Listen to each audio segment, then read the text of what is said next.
அந்த அறிவிப்பால் அன்ப தருவாளே சின்ன அறிவிப்பும் இன்று சுடுவாளே நீயும் தும்மிடி தும்மிடி ஆயுசு நூறாக என் உயிர் உன்னோட பத்திர சொத்தாக என் பார்வை உன்னோடு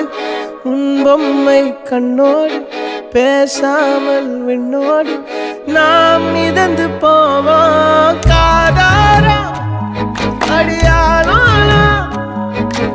நான் தாங்க மாறோடு